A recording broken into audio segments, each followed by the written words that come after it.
Baby, be in love with your fantasies.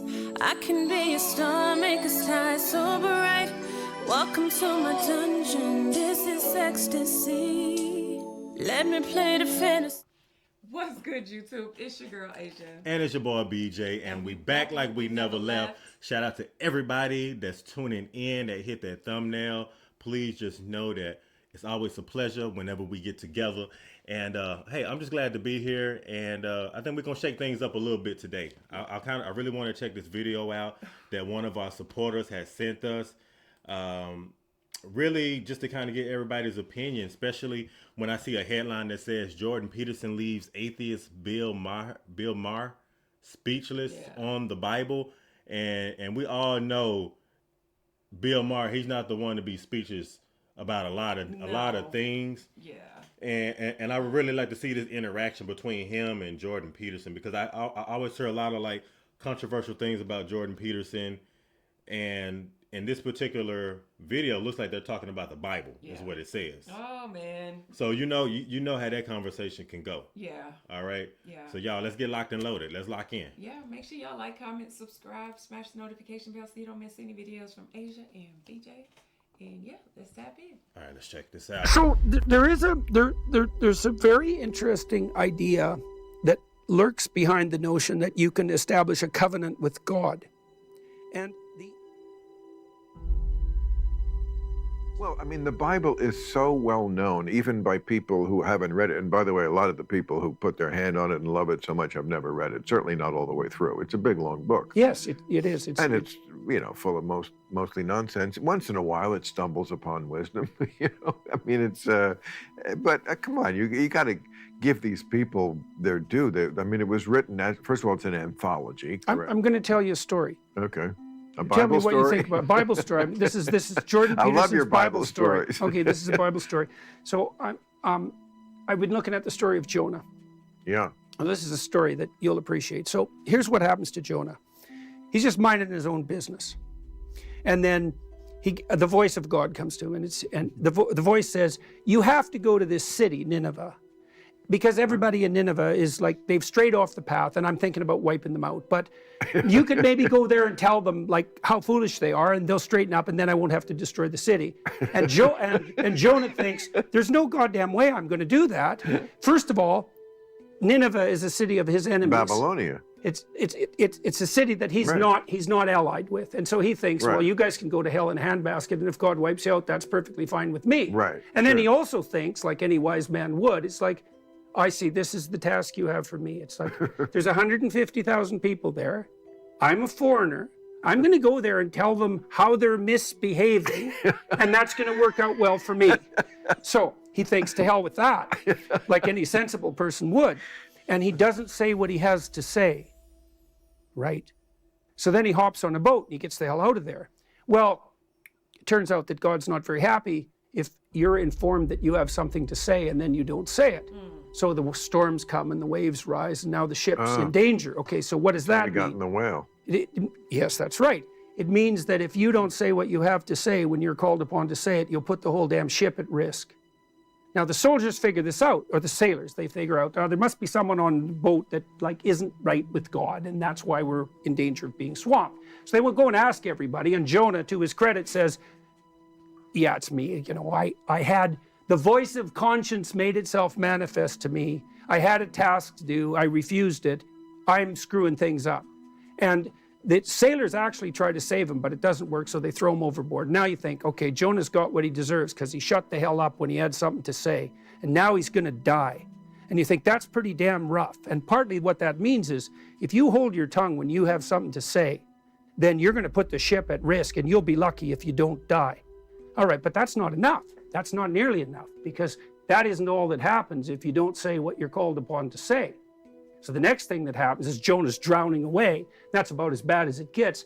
And then this creature from hell itself comes up from the bottom of the abyss and takes him down. And so now he's in hell for 3 days. And so that's the next part of the story, which is that if you're called upon to say what you have to say and you refuse it, like, you'll end up in a place where you wish you were dead. Wait, not the whale? Yeah, it's the whale. Oh, okay. But it's the same thing, like that. In the story, the whale is described as hell. It's exactly the same idea. In Religulous, the guy who was arguing with me, and he said, this point was very important to him. He said, the Bible does not say whale, it says big fish. Okay, well now it makes perfect sense.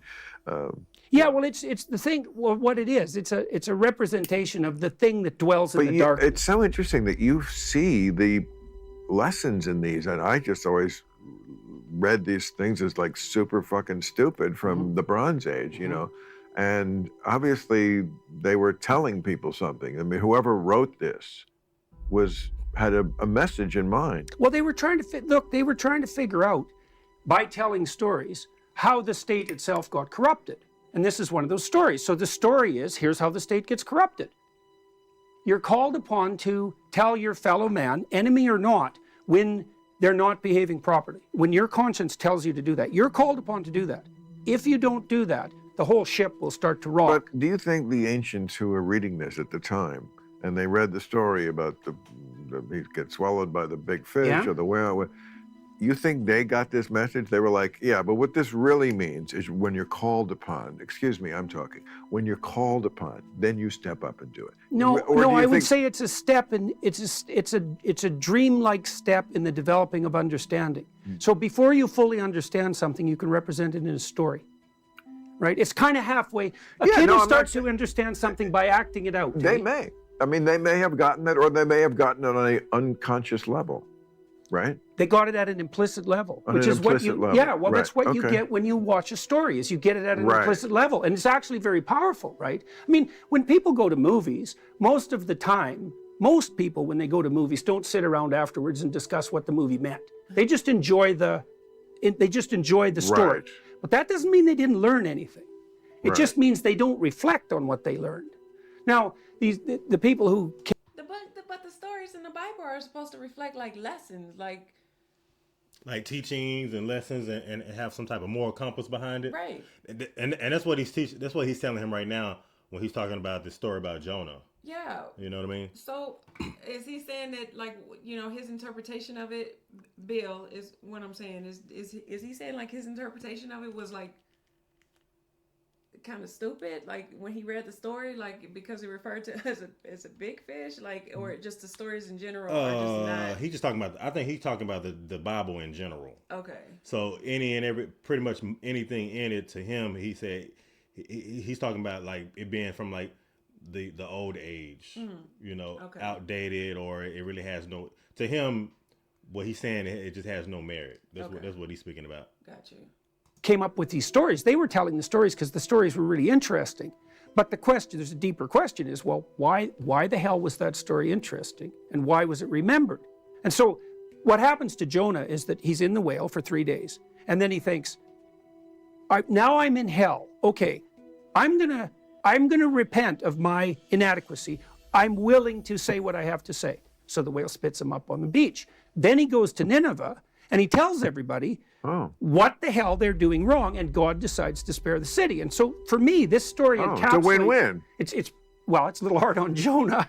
You know, there's the whole hell thing. He does. He lived. That's right. It was a rebirth story. Did he relocate to Nineveh? No, it's just a pilgrimage to Nineveh. Oh, okay. So he did. Okay. But he goes there, and then the city is in fact saved. But it's perfect, Bill, because what it shows, and I know you know this because you wouldn't speak the way you speak, and this is true of comedians in general. You know that you have a moral obligation, like a deep and profound moral obligation. I do. To say what you have to say. And, you're right. Well, then you might say, well, what would happen if people didn't say that? Well, that's the story of Sodom and Gomorrah. If there isn't anyone who's left who is good and will tell the truth, then the whole city disappears. And the same thing happens in the story of Jonah.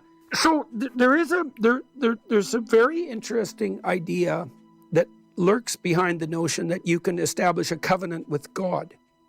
And you can tell me what you make of this. It's like it's a reflection of the fact that human beings bargain with fate all the time. We bargain with the future all the time. So and here's how we do it. So, and this is what you teach your kids. You teach your kids that if you forego immediate gratification, so you give it up, sacrifice it, because that's a sacrifice, that the future will be better as a consequence. And Well, that's okay. It's a contractual relate. Well, that's and what's it will, trying. usually. Right. That's the thing that's so interesting is that it actually will. If you don't have that piece of cake tonight, Yeah. you'll be healthier tomorrow. Right. Right. And if you don't go off and play with your friends immediately after school, but play the piano for 20 minutes, then Right. in 10 years when you're actually a musician, all sorts of Right. okay. So but it's this is something that's very uniquely human because human beings have learned that if we give up, there are certain forms of immediate gratification. If we give them up, which means we offer them up, it's a sacrificial offering, then we can make a covenant, a bargain with the future. Right. Right. That's what's being reflected in those stories where the notion is that you can bargain with God. You hear like the music in the background playing.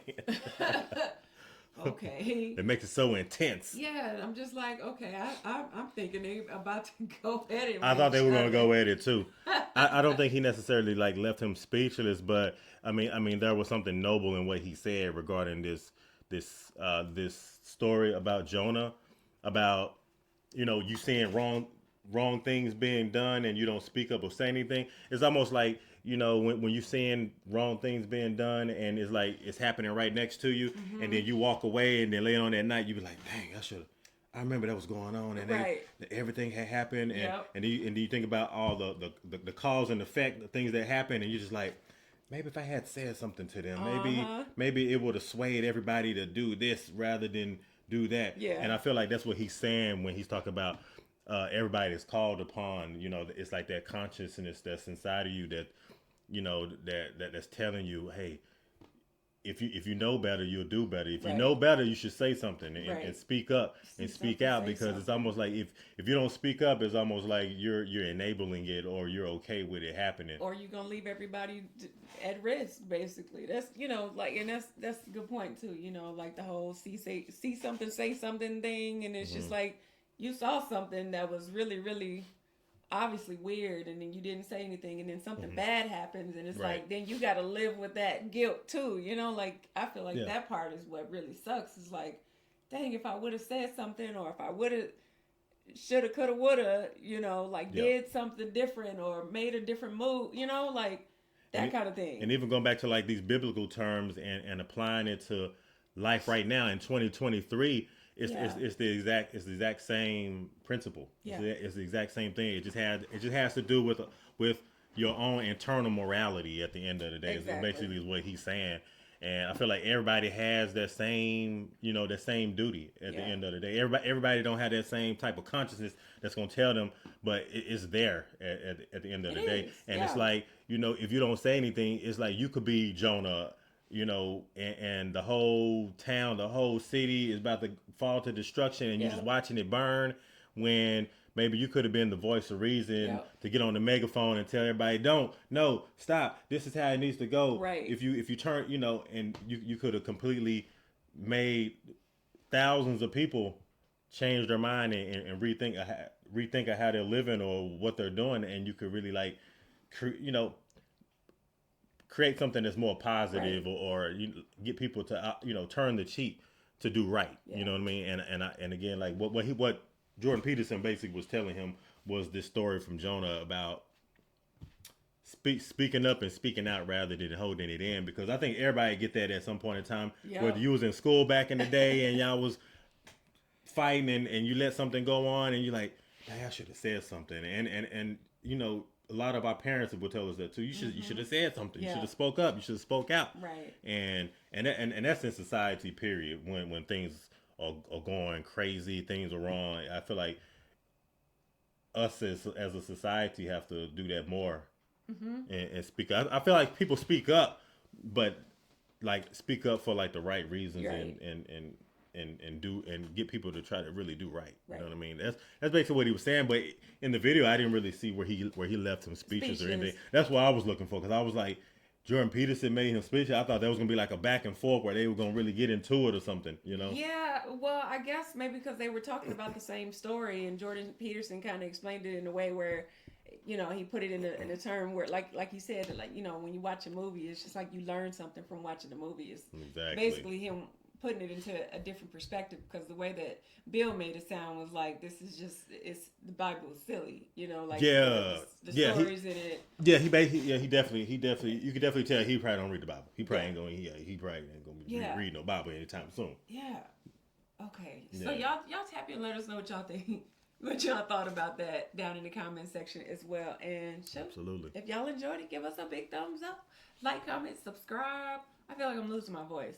Smash the notification bell so you don't miss any videos from Asia and BJ. And if ain't nobody else told you, I love you, and we're gonna see y'all in the next video, y'all. Believe that. Yeah.